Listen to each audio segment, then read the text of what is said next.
profesor De Manfred repente la Hampe, profesora de empezó la a Universidad permutar. Técnica de Darmstadt, Alemania. He tenido la gentileza de venir y invitarnos. Bueno, ya va a empezar la segunda El parte. profesor es Ya me ingeniero, doctor en ingeniería, está a cargo de la introducción de nuevos programas de grado de máster en la Universidad Técnica No, de oye, Darmstadt yo te dejé, y ha debería seguido acordar de muy de cerca el plan europeo de reformas de pero en tu estudios pantalla, universitarios llamado Plan Continuidad. la película está también en pantalla para que yo vea y se vea. Tiene varios premios por su excelente trayectoria. No, pero también hay eso, Será nuestro expositor y nuestros comentaristas serán la doctora Elsa del Castillo, eso es rectora de lógico, la está bien. Universidad del Pacífico, doctora en Ciencias Económicas y Empresariales de la Universidad de Deusto, MBA en el Instituto de Empresa de España y licenciada en Administración de Empresas de la Universidad del Pacífico, muy amiga de nosotros desde hace mucho tiempo. El doctor Carlos Oscar, que es nuestro director administrativo, que es doctor en Ciencias Químicas, es ingeniero mecánico, experto en mecánica de la soldadura, además un gran animador del progreso académico desde su cargo de vicerrector administrativo. Entonces dejamos con el uso de la palabra al doctor Hampe. 30-35 minutos.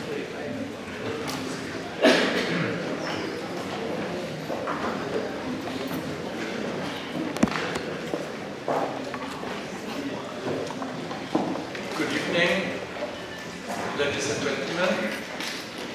Thank you very much for inviting me to your lovely country and to your prestigious university. I'm going to talk to you about my experiences with the Bologna process, and my experiences are not too bad. But there might be others who have made not such good experiences. So the subtitle of my talk is Ideal and Not So Ideal Solutions. Another subtitle might have been Heaven and Hell. I have been a Bologna expert for the German Academic Exchange Service, EAAD, for nearly 10 years. And at present I'm also the president of FORING, that's the German Council of University Faculties in Engineering and Informatics. I'll skip that and start with the Bologna process. Just bigger. Yeah. Let me start with the Bologna process. The Bologna process involves 47 European countries now. There is only Belarus that you see there as a white spot, and the Kosovo in the Balkan that do not participate in the Bologna process. Oh, I forgot. There are two other states, that is San Marino and Monaco. But both don't have universities, so it doesn't matter.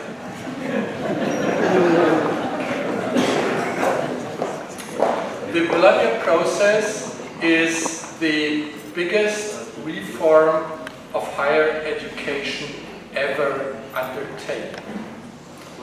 It involves more than 16 million students in 47 countries with more than 4,000 institutions of higher education. And what is it about? It is about common rules for degrees, credits, certificates, and learning outcomes. It's not more, it's It's just about common rules. The Bologna process intends something. It intends transparency of degree programs and of degrees with comparable qualification frames and cycles. That is, we have to have a system of undergraduate and graduate education. The undergraduate cycle should be between 3 and 4 years. The graduate cycle between 1 and 2 years. Those were the initial assumptions of the Bologna Declaration. We learned during this process quite a lot more. We learned, for instance, that we had a shift from teacher-centered to learner-centered curriculum. I'll talk about that. One goal was to increase the mobility of students. And what we have reached in the meantime is tremendous. In my faculty, 60% of all students study abroad for 1 semester or 2 semesters.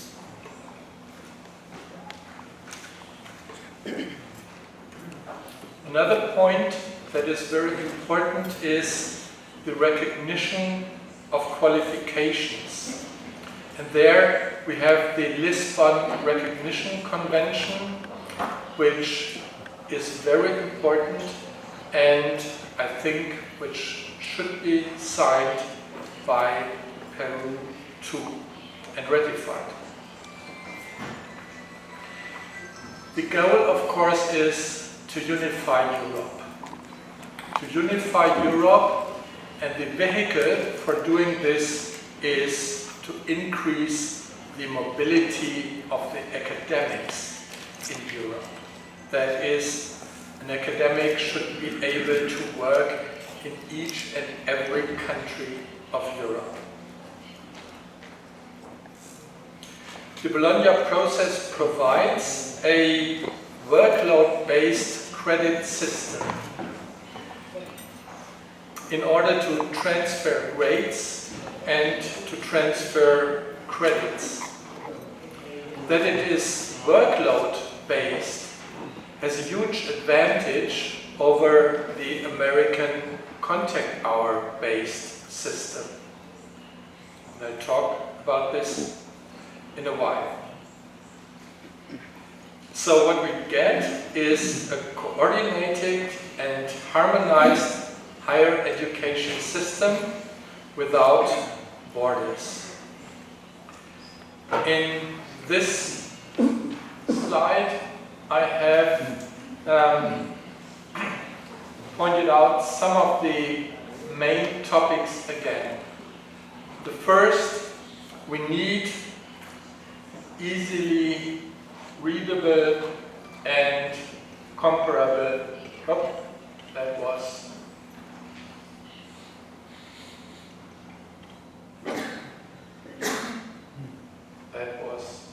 that's it. So where is my beamer? There it is. Easily and readable and comparable degrees. That is done by the diploma supplement. So each student will receive a diploma supplement, which should be in English, and which explains to other universities or to employers what has been learned in that degree course. We must have a two-cycle system, and the first degree, the undergraduate degree, the bachelor's degree, should be relevant to the European labor market. that is important.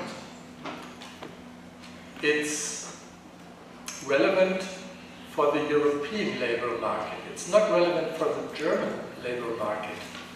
German engineering is something that cannot work with undergraduates. German engineering is so advanced that in most cases we will need graduates from the master cycle in order to design our Mercedes course. Then we have the system of credits, we have the mobility, and there have been some conferences in Prague, in Berlin, in Bergen, where additional topics have been decided on. For instance, in Berlin, it was decided to have a third cycle. A third cycle for the doctorate.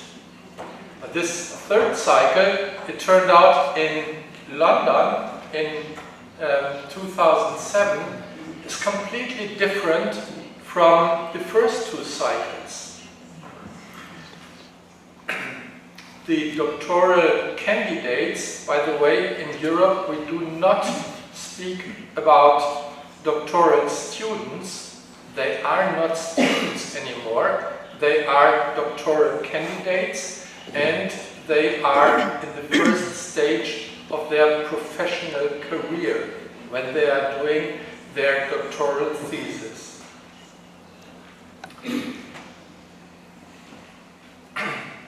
Now, let me talk about Europe and the diversity of our educational systems. We need to have a bachelor and master system, that's graduate and undergraduate. We need to have an ECTS system for transferring grades. But we have traditions in Europe. We have the British University. And the British University is mainly organized after a paper that Cardinal Newman gave in 1852, where he explained the idea of a university. The main point was we need liberal education at the university. But this word has spread to the US, where even in engineering degree programs we have 25% of liberal and general education. Well, this is the British system.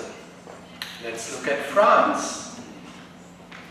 Here, the École Polytechnique, a very prestigious institution founded in 1804 by Napoleon. And in France, of course, you cannot change anything that has been introduced by Napoleon.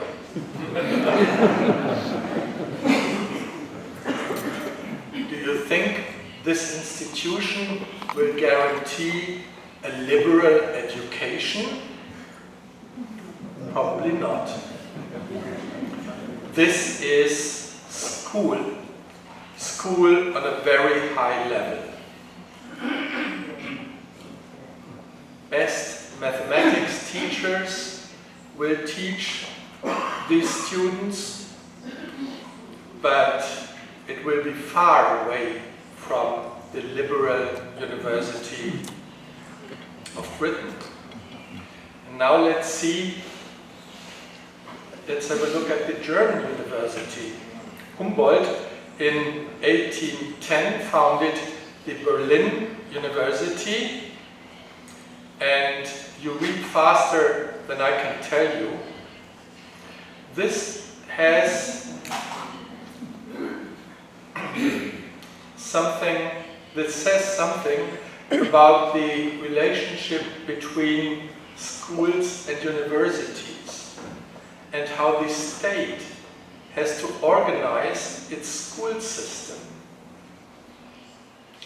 And when this has been properly done, then at the doors of the university will appear a young man. At that time only men were allowed to study. Young men that can be allowed to continue on his own in freedom and, I'm sorry for the German word, Selbsttätigkeit.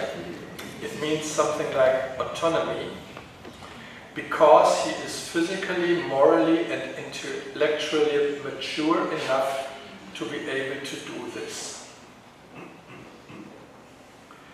So this type of student who is able to work on his own means that we have the concept of academic freedom. And there is another German, Hermann von Helmholtz, who at his inaugural speech as the rector of the Humboldt University in Berlin said, "For most foreigners, the proctorless freedom of German students is an object of astonishment." And again, you read faster than I can tell you. But again, we have the concept of self-responsibility in his words. A student who is responsible for what he is doing or not doing. The professor is responsible, the student is responsible for doing or not doing, for learning or not learning. And it goes on. The man who enters the university strives after the best and noblest knowledge and ideas that humankind has accumulated so far.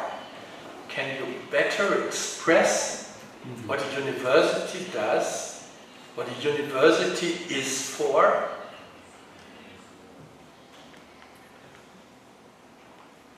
And he continues, those young men are in friendly competition with a large number of co-striving peers. Of course, they are in competition, but this competition is a friendly one. We have to keep that in mind. And not only the competition with the peers, but also the daily exchange with teachers from whom he learns how thoughts of independent brains are stirring.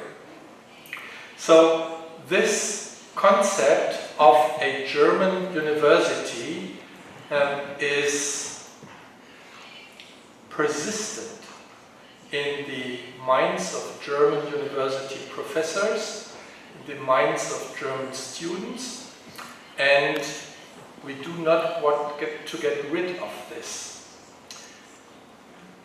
Not with the Bologna process. We want to stick to our principles, because we find that for us these principles are valuable and we need to preserve them.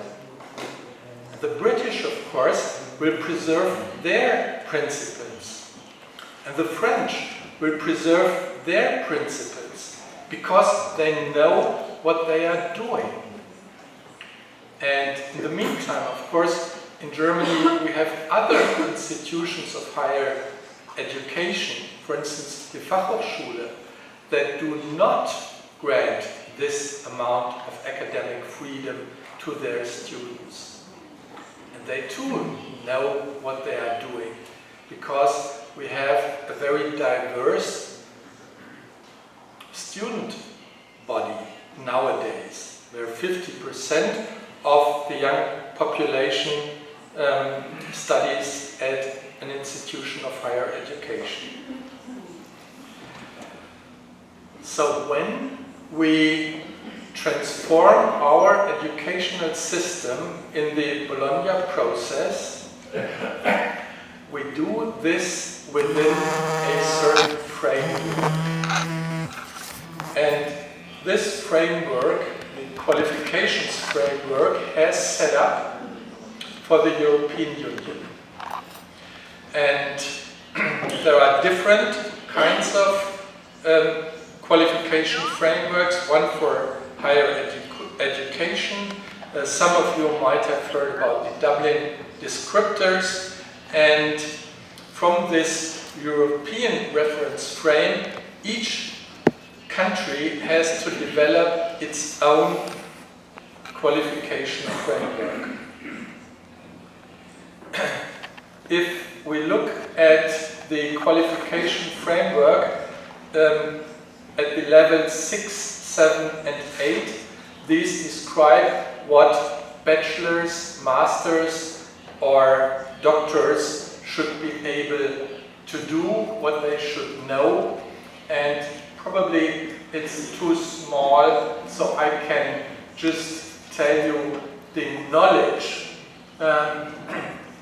The bachelor gets advanced knowledge and a critical understanding, whereas the master has a highly specialized knowledge, whereas the doctor, the most advanced, is at the most advanced frontier of a knowledge. Skills. The bachelor has to solve complex and unpredictable problems. The master has to develop new knowledge and procedures, and the doctor has to solve critical problems in research. Competences. The bachelor already has to do decision making. The master has to operate in contexts that are complex, unpredictable, and require new strategic approaches. And the doctor should have substantial authority, innovation, autonomy, scholarly, and professional integrity. From these descriptions, each discipline has to define what are the learning outcomes of my degree course. This is done, this has been done, for instance, for economists, for chemists, for teachers, in the tuning project. So visit the tuning sites and you will learn what a physicist bachelor will be able to do, or a master, or a doctor, or a social worker. Each degree program has to define what shall be the outcome of the respective study course, the study program. And in these contexts, there are several buzzwords which have to be defined.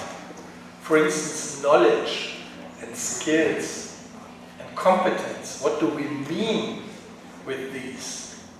So knowledge is the body of facts, the body of principles, theories, and practices that a bachelor, a master, a doctor should know about. Skills are the ability to apply knowledge and to use know-how to complete tasks and to solve problems. And competencies, at least, are proven abilities to use this knowledge. So, one central buzzword is learning outcome.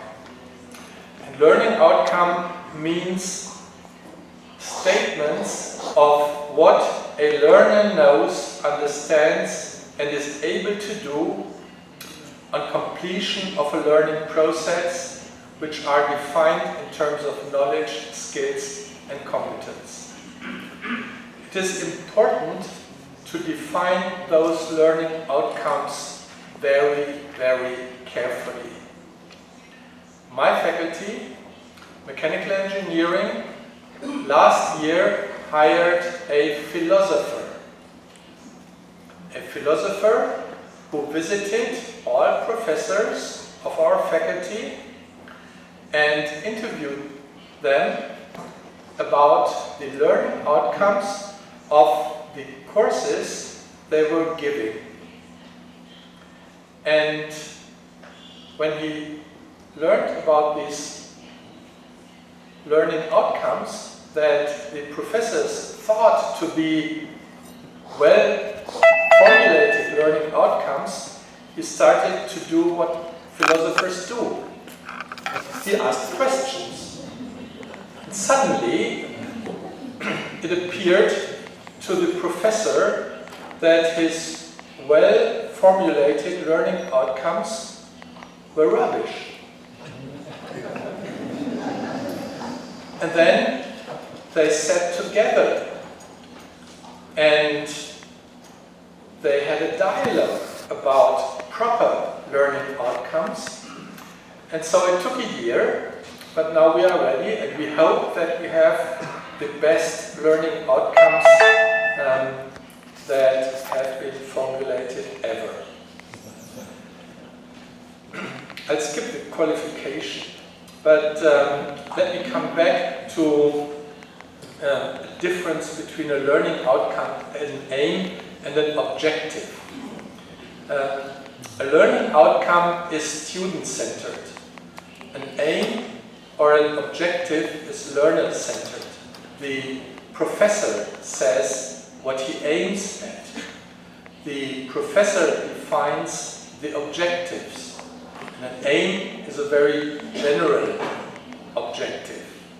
For instance, to introduce students of mechanical engineering to chemistry. The objective might be give students an appreciation of the unique nature of carbon and its ability to form carbon-carbon bonds, and thus to form a vast number of organic compounds. And then these again are to be discerned from the learning outcomes. Statements of what the students should know, understand, or be able to demonstrate after the completion of a process of learning. So these learning outcomes are crucial. And how to define those learning outcomes? I never had heard about Benjamin Bloom when I became a professor. But I had to learn that Benjamin Bloom did something that helps us to write learning outcomes. He said that there are 6 stages of acquisition of knowledge, and one stage builds on the other. It gets more complex from one stage to the other, and he offers help in defining those learning outcomes. First of all, there are 6 stages. Lowest stages recall, and yes, students have to learn things by heart. There is no way around it. But when they have learned it by heart, they, in the end, should be able to understand it, to comprehend it. And then they should be able to apply their knowledge. Then they should be able to identify components, to break problems into parts, and to examine those parts closely, that is the analyze stage, and then come the evaluate stage, that is to praise and judge the worth of a quality. And then the synthesize stage, where we combine information and produce new knowledge. This is creativity pure. So for each of those stages, Bloom supplied some words. And you do not have to read this. You simply have to know there are words that will describe what is recall, what is comprehend, what is apply, what is analyze, what is evaluate, what is synthesize. And I hope you will study the literature on, of Benjamin Bloom and on his taxonomy. So the ECTS system, the European Credit Transfer System, has produced a user's guide in 2009. Now there is to be published the 2014 user's guide. First thing that you have to do is to define the length of an academic year. The length of the academic year in America, in the US, is 9 months. In Germany, it's 46 weeks. And so each year defines the length of the academic years. We split this into educational components, and an educational component is to be understood as a self-contained and formally structured learning experience. And each such component should have coherent and explicit learning outcomes and criteria how to assess these learning outcomes. In the ECTS system, 1 credit is awarding per 30 hours of student work. That's the German value. There are other countries with just 25 hours per credit. So now let me give an example what we did at TU Darmstadt when we reformed our degree programs. One objective was to keep the academic freedom of our students. We wanted to be this German research university that Humboldt had